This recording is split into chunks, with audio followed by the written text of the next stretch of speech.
Most artists are told to be yourself. But what you aren't told is that being yourself is a painful uphill battle against the grain. That's what I was told. To be unique. When you just kind of tell someone, it sounds simple. You be yourself and you'll be unique. The path to becoming unique and the path to becoming yourself is one that goes against the grain. It's an uphill battle. It's going to be frustrating and it's going to take a lot of work. You could take Kane Parsons as an example of this. Kane started learning Blender in his early teens as a function to finish some short films so he can post them online. That took years of dedication, where other kids were hanging out with friends. I'd imagine that he was on his computer learning Blender. You could see his work through the years and feel the hours that he spent on his craft. Now, did he get lucky that A24 found his work? Maybe, sure. A lot of people might argue that. But I think a path that would have been just as interesting is if A24 didn't find him and he got a chance to finish a feature film and self-distribute it and see, he would have still gotten a lot of success in that path. I think making a short and finding a niche that connected to an audience was where he really started to become successful.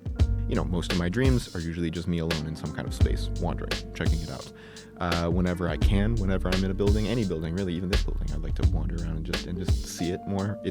There's a weird itch. I don't know what it is, but there's a very, very loud itch. For someone like Kane, I'd imagine that learning Blender to make short films probably felt like an easier path than him going out and doing the same thing in the real world with the camera or whatever it is. I'd imagine that doing it in the real world probably felt a little bit more limiting because his ideas were probably far out there. He had this instinct, something that felt away from the kind of stories that he was watching. A little bit, but it's more the other way around, where the only reason I'm doing this project in the first place is because I go into places and I'm like, I wish there was a way for me to channel how much I love places. I wish there was a project that I could do just to externalize some of that. Absolutely. He built those stories, those worlds in 3D, did a ton of experimenting, and found a unique perspective that really connected with an audience. And to be honest, that Backrooms short film that got 80 million views did such an excellent job at capturing this creepy horror world, but also maintaining this mystery and intrigue. And that mystery and intrigue really hooked in an audience that already kind of wanted to know so much more about the world of Backrooms. But the thing to understand is that came from years of work. Years of working on Blender, After Effects, learning that. I'd imagine a lot of failures, and a lot of the work that he put in then is coming to fruition now. There's something about a well-maintained, very active, lively office building where it's still not one person in that building is sentimental about the space itself. It feels like the building is there to fulfill a job, and it has no friends whatsoever. It will be moved out of, and no one will ever think about that space again. And there's something about that, again, this is very... I can't quite put my finger on why my brain has decided to attribute human emotions to inanimate buildings, but I've got a bit of that. And so it feels to an extent like this space, the Backrooms, is kind of talking about a building ghost story in a way. But while Kane found his voice through tools like Blender and After Effects, where he experimented and found his uniqueness, other masters really had to just walk away from their work entirely to find their voice, to find themselves.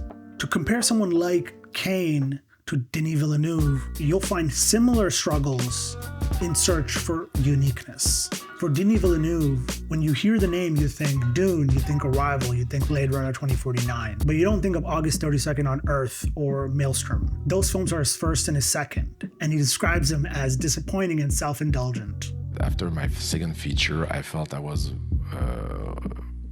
working in a void, that I was going in the wrong direction with filmmaking. I was more into trying to express myself instead of communicating something, and I felt after my second feature that I had a nice success in Canada and in the film festival, but I was feeling that it was pointless, and that I had decided to stop making films for many years.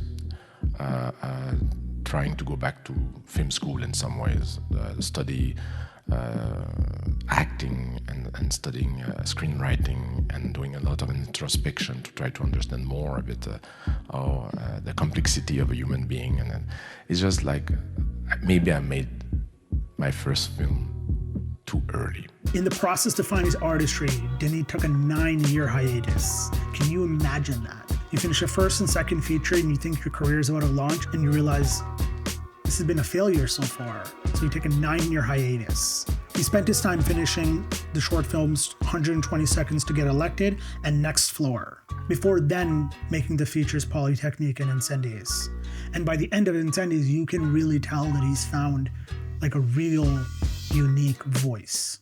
And it was the first time of my life that I was doing a movie for one person, which was amazing. Wow. I mean, yeah. So I had no, and the movie traveled a lot after, but it was interesting to do that. And I remember that this idea of that the freedom I had doing this film, because there was no pressure. I thought nobody will see this movie, and that I remember the joy of it. And I kept that after that. There's something that Denis said that I keep going back to, which is films should have an idea to stand on, but they shouldn't be indulgent on the self. But when you think about how to be yourself, inherently, you think you must be a little self-indulgent, because that's the only way to look inner and, express yourself. But I think what Denis found is that to be yourself, you need to take ideas that you can really stand forth and stand with, but not make the film about you. Have the film stand for an idea, express an idea. I'd learned that it has to be an act of generosity, and you have to communicate, and you have to be in a relationship, and the idea of to be in a relationship with other people, which makes absolute sense and makes all that meaningful. So I will not say that I as I'm writing the film, I'm thinking about other people. When I'm making it, I became totalitarian and just about the deep pleasure of cinema.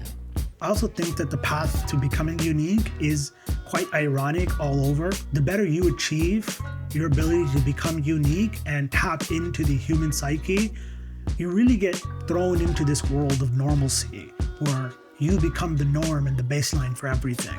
Think about Denis Villeneuve now, and you think about what someone might imagine a successful blockbuster film is today. They might say Dune, and that's just quite funny as you see an artist kind of make his way through finding this unique voice and really separating himself and really tapping into something excellent. And then he becomes the face of normalcy. I mean, that's kind of what every artist wants, but it is still ironic nevertheless. So if you're an artist or a creator or filmmaker, the process to becoming yourself is not always going to be pleasant or successful. But if you can find pleasure in that process, you can flip that pain into something unstoppable, a force that feels infinite.